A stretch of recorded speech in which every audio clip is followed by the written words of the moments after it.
Assalamualaikum warahmatullahi wabarakatuh. Bismillahirrahmanirrahim.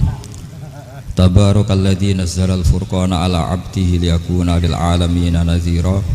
Allahumma shalli wa sallim ala sayyidina Maulana Muhammad wa ala alihi wa sahbihi asma'in. Nama ba'du.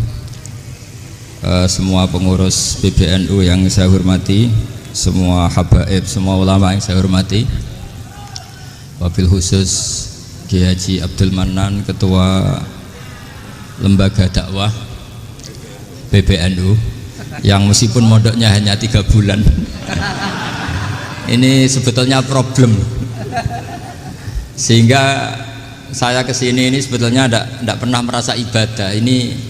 Ini bukan dakwah, ini show dakwah. Jadi yang namanya dakwah itu ya orang-orang di kampung nggak bisa ngaji, diajarin ngaji. Seperti saya di Jogja, di Rembang. Kalau ini show dakwah. Dan ini ada agak kesalahan karena mondoknya hanya 3 bulan.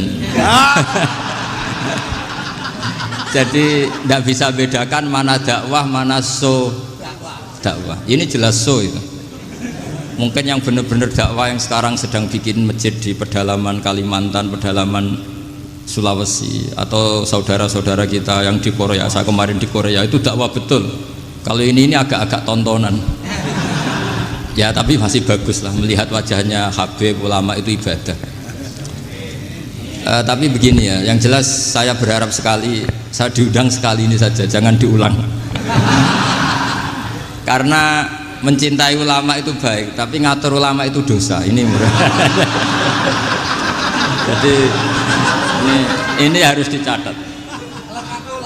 Jadi Imam Malik itu kalau diundang tuh marah, meskipun yang undang itu seorang raja zaman itu, Harun ar-Rasyid.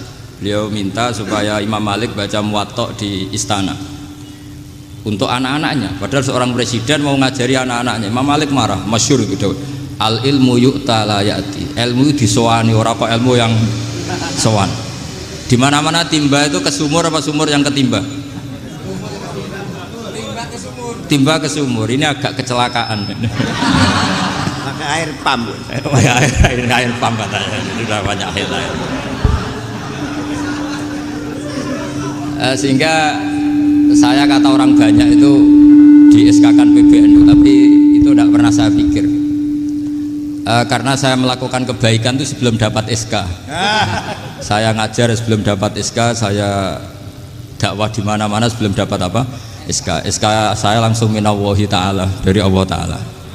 Jadi kalau PBNU niatnya ikrar bahwa orang yang sudah manfaat diangkat, itu saya terima. Tapi kalau merasa ngangkat saya, tak lawan di pengadilan. Karena saya sudah jadi kiai sebelum diangkat PBNU. Ya ini saksikan ya para muhibin saya. Jadi kalau SK itu ikrar, ngakui kalau Gus Bak manfaat, saya terima. Kan hanya ikrar saja, apa? Tapi kalau merasa ngangkat dari bawah ke atas, itu tak lawan sampai apa? Pengadilan, sampai di akhirat. Tersangkanya ya yang sedang jabat sekarang itu. Tapi saya yakin enggak, Kiai Miftahul Ahyar itu orang alim karena alumni Sidogiri dan menantunya Syekh Duki. Di antara gurunya itu pernah mbah mertua saya, karena istri saya orang Sidogiri. Beliau juga besanan sama keluarga Lasem, saya ini Dzurriyyah Lasem. Pak Said Akil juga orang alim, mbah-mbahnya juga orang alim. Baru kemarin nyocokkan nasab sama saya. Buyut-buyutnya beliau itu adik buyut saya, pernah cocokkan sama saya. Gus, saya sama saya tua mana? Tua saya, buyut kamu adik buyut saya, kata saya gitu. Tapi saya tetap hormat sama beliau karena ya pernah sepuh umurnya setidaknya. Jadi saya ulang lagi, ngaji seperti ini itu sebetulnya lebih ke show, pertunjukan. Supaya pertunjukan ini tidak dosa, saya isi ngaji betulan. Tapi jangan diulang. Karena biasa ngaji rutin. Saya di Jogja tafsir Jalalain sudah juz 23. Pernah khatam hikam. Sekarang Nashahul Ibad separuh. Saya ngaji di Sidogiri Itkon, di Sarang Balaghatul Quran, di Hajen Lubul Usul, tapi sarahnya yang Thariqatul Usul, sarahnya Mbah Sahal Mahfud. Jadi baru di sini ngaji bersaing sama orang yang mondok berapa? 3 bulan. Ini masalah. Masalah. Gak boleh mondok itu harus buat tulis zaman. Tapi ya tidak apa-apa, mungkin laduni ya. Jadi kalau mondok cepet itu kemungkinannya apa? Lah dunia. Begini, tapi saya tertarik apa yang dikatakan Kiai Haji Abdul Manan tadi menyangkut kalimat tauhid. Saya ngaji di mana-mana bilang, kalau ngaji itu yang tahqiq itu detail. Detail itu bahasa Arabnya tahqiq. Jadi kita misalnya berpikir secara jernih, orang yang kafir 70 tahun itu pasti menjadi muslim karena melafadzkan la ilaha illallah. Dan itu bi ijma'il ulama. Semua ulama mengatakan demikian. Saya ulang lagi, itu bi ijma'il ulama. Karena mansus di Quran ada ayat kulil ladina kafaru iyantahu yughfar lahum ma qad salaf. Kalau orang yang kafir 70 tahun bisa dihilangkan kekafirannya hanya dengan kalimat la ilaha illallah Muhammadur Rasulullah. Berarti kalimat ini statusnya apa? Penghilang kekafiran, apa? Penghilang kekafiran. Lalu ada kelompok yang mengatakan gara-gara kalimat la ilaha illallah dan pegang patok nisan itu orang menjadi kafir. Ini kan jadi paradok. Lafat yang kita statuskan sebagai penghilang kekafiran dengan lafat yang sama orang menjadi kafir. Itu nggak ketemu nalar. Mbok nalar paling apapun tetap nggak ketemu. Kecuali tadi ya dalilnya pokok ngotot tadi. Itu memang kacau itu. Tapi alhamdulillah mereka insya Allah ya sadar. Kamu jangan bayangkan mereka tidak sadar terus, berarti kamu doanya jelek. Bisa saja mereka sudah ingin sadar, berhubung digojlok ini terus nggak jadi sadar. Jadi jangan-jangan salah kita karena sering gojlok sehingga yang mau sadar jadi tidak apa? Nggak sadar. Saya tadi jam 10 sampai setengah 2 masih ngajar di pondok saya. Saya ngajar tafsir masih di Rembang sana saya. Terus saya ke Semarang Delalah Muyassar. Ya mungkin agak-agak keramat, jadi tetap jam 3:15 saya bisa ketemu Habib Umar Hafid. Saya beberapa menit ya diskusi tentang manhaj beliau, dan kebetulan saya sering belajar kitab beliau sama alumni-alumni Darul Mustafa. Meskipun saya tidak pernah ke sana, tapi saya tahu betul mazhab beliau karena al arwah junudun apa? Mujannada. Begini, saya sering dingendikani Mbah Mun, politik tidak jelas itu bagian dari kejelasan. Ini yang perlu dicatat. Jadi politik tidak jelas itu bagian dari apa? Kejelasan. Misalnya begini, siapa yang mengira Khalid bin Walid yang sangat musuhi Rasulullah, dia panglima orang kafir ketika ngalahkan Rasulullah di perang Uhud, akhirnya Khalid bin Walid masuk apa? Islam. Begitu juga Wahsy, qatilu ahabbin nasi ila Rasulillah, pembunuh Said Hamzah, akhirnya juga masuk Islam. Begitu juga Abu Sufyan, dia pemimpin besar kafir Mekah ketika perang Badar, ketika perang Khandaq, akhirnya juga Islam dan menjadi mertua Rasulullah Shallallahu Alaihi Wasallam. Dari fakta ini kemudian banyak ulama alim yang ngambil sikap itu ya coro Jawa itu anggang-anggang. Anggang-anggang itu gak tegas, tapi gak tegas dari rumusan ilmu yang detail. Saya ulang lagi, gak tegas tapi dari rumusan ilmu yang apa? Detail. Bisa saja orang yang sekarang kafir suatu saat mukmin atau muslim. Bisa saja yang sekarang sedang fasik suatu saat soleh. Bisa saja yang mondok 3 bulan rois PB NU. Sementara yang mondok lama kadang KRT. Tapi itu hanya hukum duniawi. Saya yakin yang KRT ini PBNU di akhirat. Karena mondoknya lebih apa? Lama. Itu tak jamin. Saya juga berencana mimpin NU di akhirat saja, bukan di dunia. Makanya saya mohon SK itu berakhir muktamar mendatang. Karena saya sudah kiai sebelum diangkat. Makanya saya ulang-ulang, kalau pengangkatan itu niatnya ikrar, saya terima. Tapi kalau niatnya ngangkat, tak gugat di pengadilan. Ini tidak guyon, ini betulan itu. Ya, tapi ini hanya guyon saja. Nah, ini penting saya utarakan teori ngaji ya. Ini saya bacakan naskah asli Sayyid Umar Hafid supaya Anda dapat barokah beliau. Karena beliau selain alim allamah, muridnya Habib Salim, juga beliau pernah ngaji kutub Sayyid Abdul Qadir Segaf di Jeddah. Juga beliau sering istifadah di beberapa kiai. Ini saya baca teks Arabnya kemudian saya terjemah. Bagi yang tidak setuju pemaknanya bisa gugat, karena saya baca Arabnya. Yang nggak setuju pemaknanya bisa gugat, tapi tak jamin kalah karena saya paham betul teksnya maknanya seperti itu.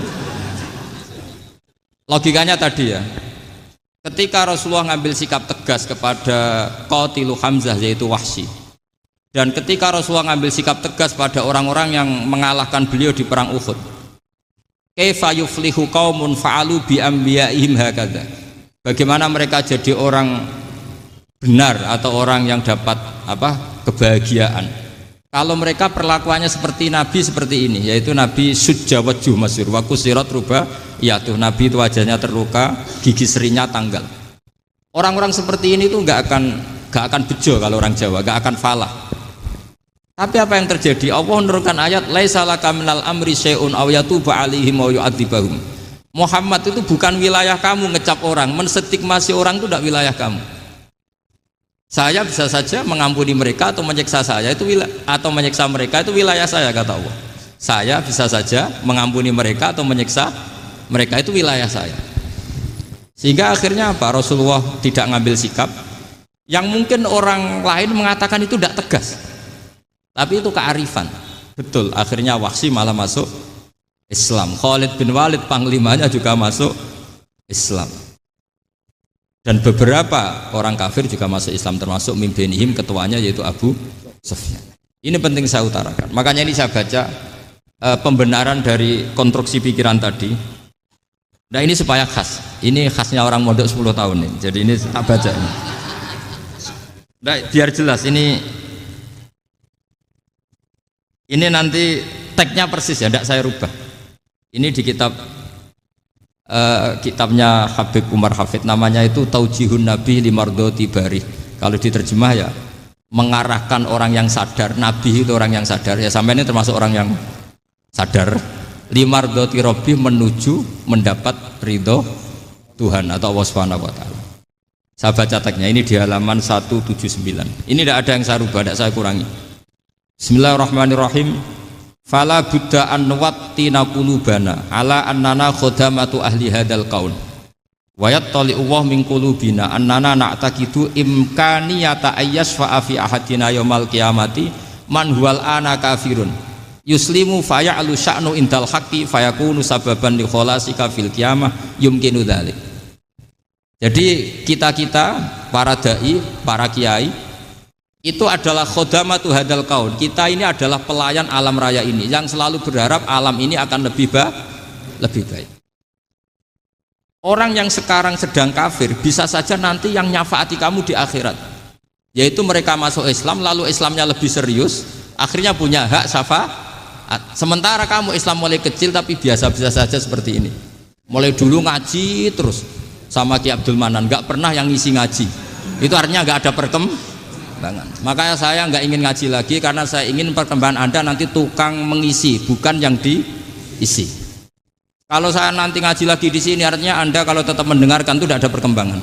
Pantes saja semulang Gus Bahak sampean sing ngaji. Sekali-kali ada perkembangan, saya ngaji sampean yang mulang, itu bagus ya. Meskipun itu perkembangan yang menyesatkan.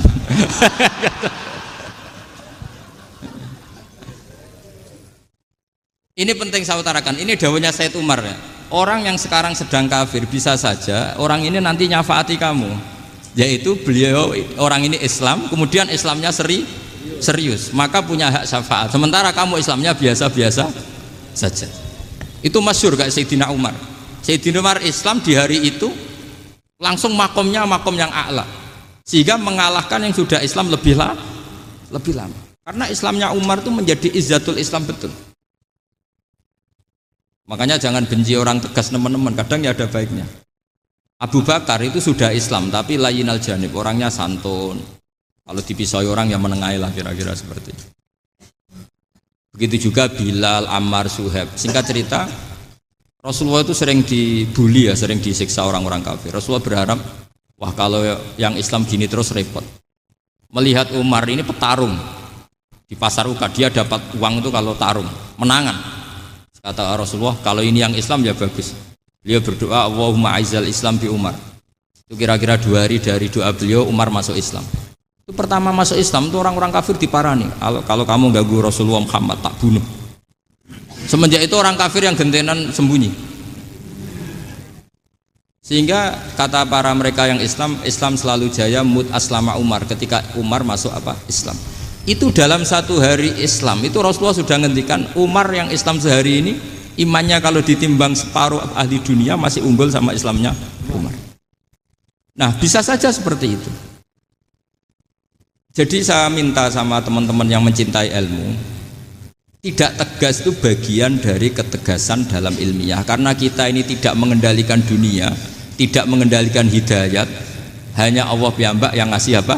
Hidayat. Maka sikap kita laisalaka minal amri syai'un aw yatuba alaihim aw yu'adzibahum. Rasulullah yang ahabbul khalqi ilallah saja tidak boleh tegas karena semuanya potensi itu ada.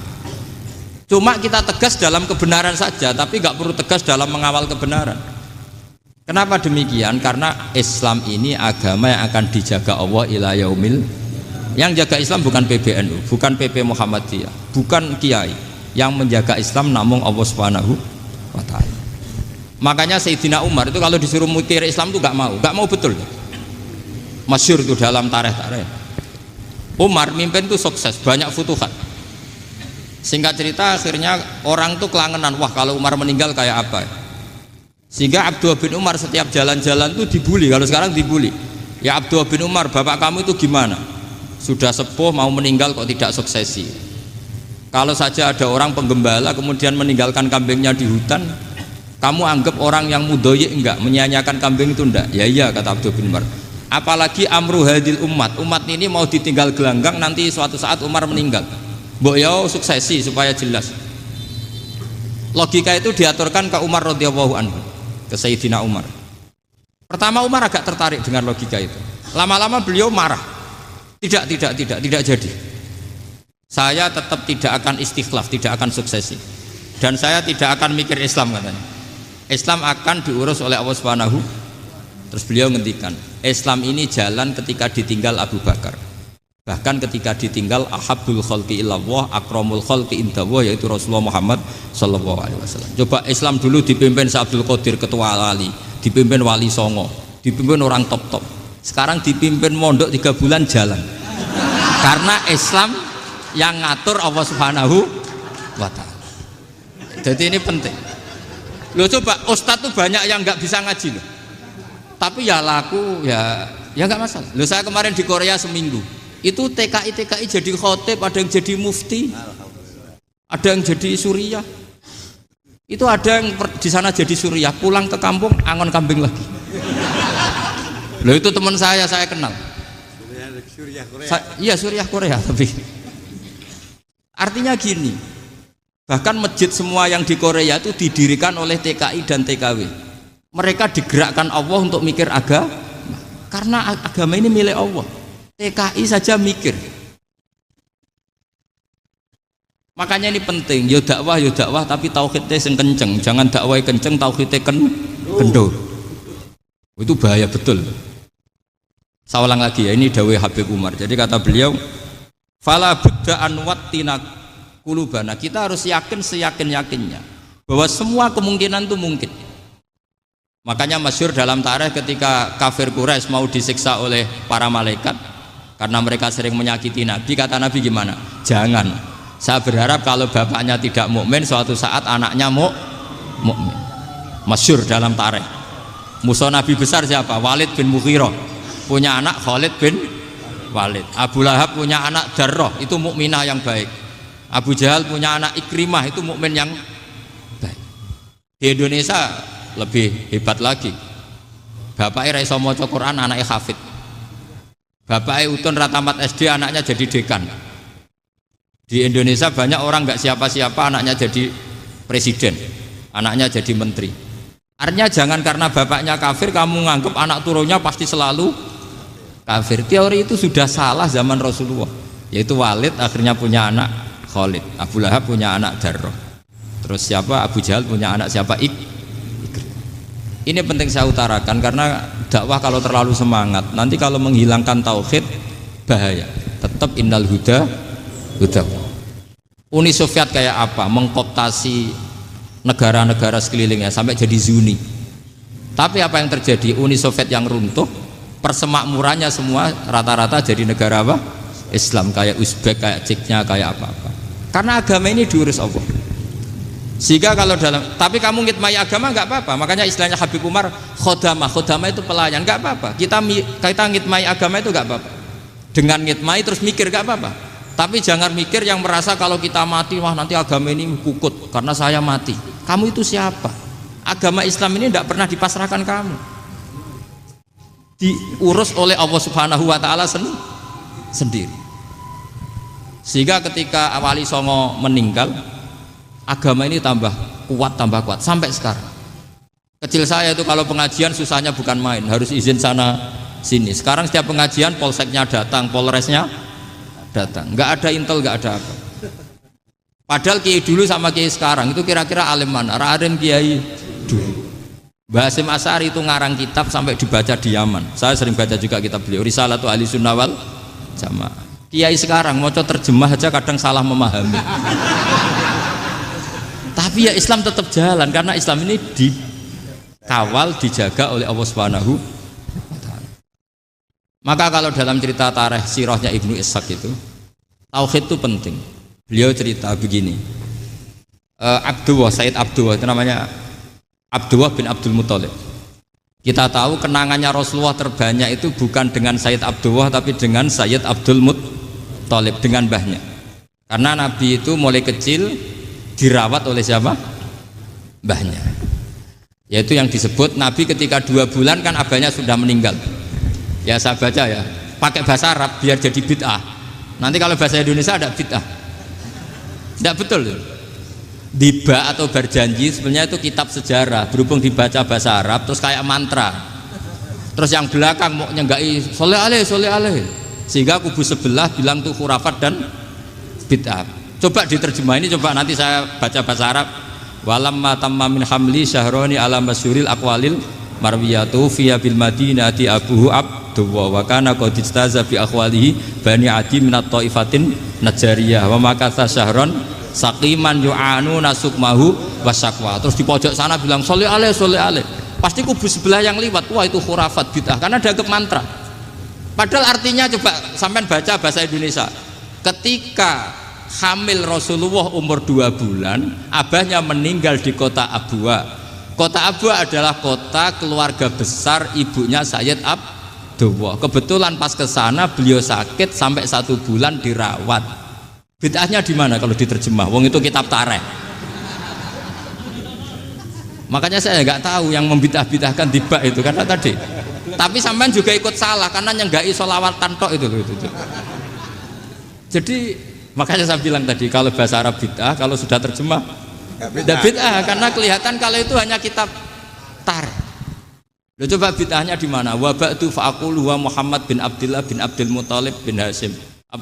Itu kalau diterjemahkan, kamu harus tahu siapa nama Muhammad. Muhammad punya abah siapa? Rasulullah Muhammad Abdullah. Punya abah siapa? Abdul Mut. Punya abah siapa? Hasyim. Coba baca gitu di kubu sebelah. Oh iya gitu. Berhubung baca bahasa Arab. Wa ba'du fa'aqulu wa Muhammad bin Abdullah bin Abdul Muthalib bin Hasyim.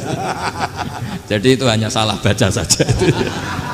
Maksudnya salah yang hukumi, bukan salah yang baca, salah yang apa? Hukumi. Sayyid Abdullah ini orang yang tauhidnya sangat kuat.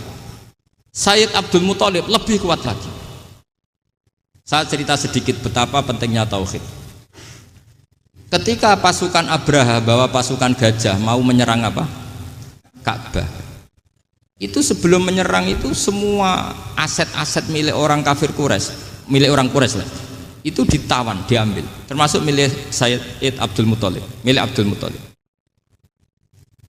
Terus ketika mau masuk Ka'bah, mau masuk Mekah, kata Abraha, man sayyidu hadal wadi, siapa yang kamu tuakan, yang kamu pertuan di sini? Oh, Abdul Muthalib. Abdul Muthalib itu dipanggil, itu auranya luar biasa. Abraha yang di tempat perkemahannya itu harus duduk di atas karena dia raja, itu duduk di atas gak berani. Saking wibawanya Abdul Muthalib, ini mbahnya Rasulullah. Akhirnya Abraha bilang gini, saya duduk di bawah tidak mungkin karena saya raja. Kamu duduk jejer saya tidak mungkin karena nanti umat saya kecewa karena raja kok disaingin gitu. Ya sudah, sambil berdiri-diri kita ngomong. Akhirnya Sayyid Abdul Muthalib tadi diomongin gini, saya itu tidak ingin merusak orang-orang Mekah, orang-orang Quraisy. Saya hanya kecewa punya tempat ibadah dikencingi, diberagin sehingga saya mau merubuhkan Ka'bah. Tapi dengan damai, nggak ada perang. Apa jawabnya Abdul Muthalib? Lucu.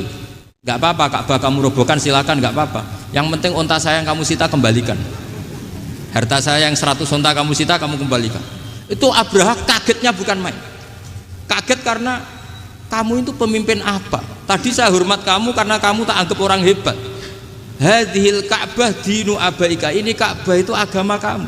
Pas saya hancurkan kok kamu tenang-tenang saja. Padahal pas mau saya hancurkan kamu tenang-tenang saja, malah tanya unta kamu itu gimana? Apa jawabnya Abdul Muthalib? Inna lihadal baiti robban hamahu. Sebab Ka'bah itu ada yang punya dan pasti akan melindungi Ka'bah. Tapi kalau unta itu milik saya, ini urusan saya, ini unta. Jadi inna lihadal baiti robban hamahu itu tidak milik saya, itu ada yang punya. Ya sudah, biar yang punya aja yang jaga, itu tidak urusan saya. Akhirnya unta dikembalikan, aman deh, untung double. Terus akhirnya dia ke Ka'bah, fa'akhudha bi halaqatil bab, karena dulu apa itu halaqatil bab, karena dulu itu yang dipakai apa itu pegangan itu bentuknya apa, bulat, makanya diistilahkan halaqah apa, bulat. Kalau sekarang halaqah ilmiah itu seminar. Tidak. Halaqah itu buruhi lain lagi. Ya. Pegang terus bilang gini, kata Abdul Muthalib, ya Allah, Ka'bah ini mau dihancurkan oleh Abraha, Ka'bah ini milik kamu.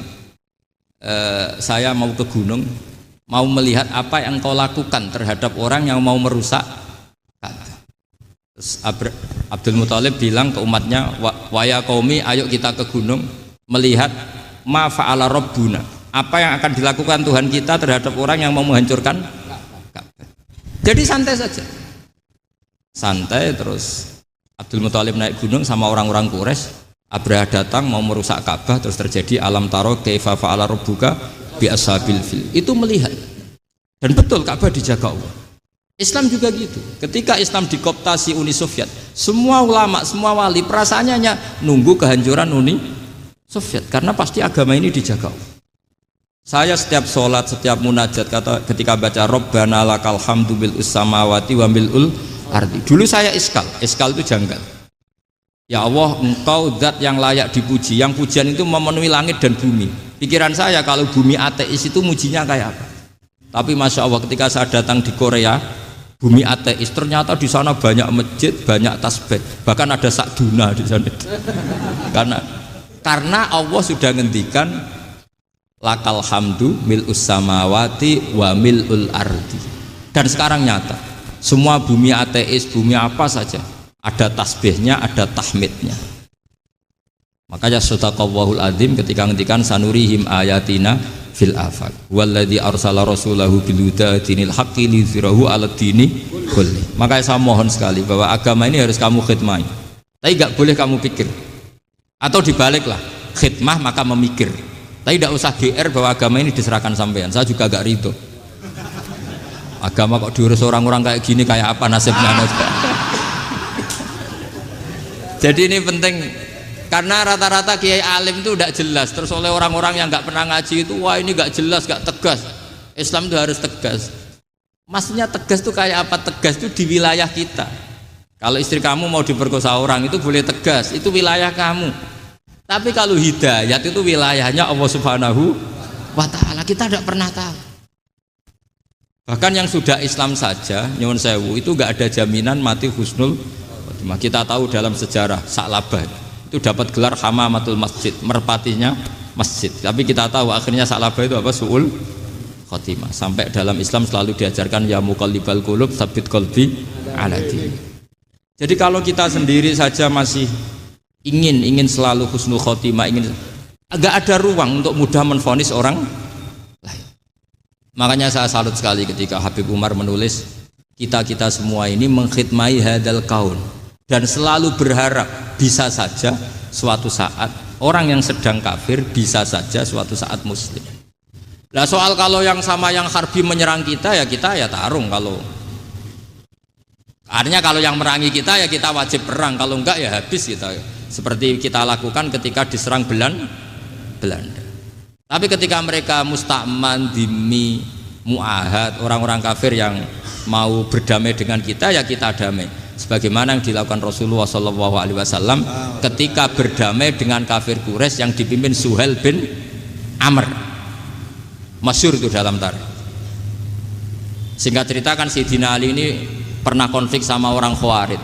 Kata Sayyidina Ali, ya sudahlah, namanya kita musuhan, kita tidak usah ketemu, pakai mediator, kata Sayyidina Ali. Kata orang Khawarij, ini apa-apaan kok butuh mediator? Nggak ada Qur'annya, nggak ada hadisnya. Kira-kira kalau Pak Sayyidina Ali orang Jawa, nggak ada apa tidak tahu.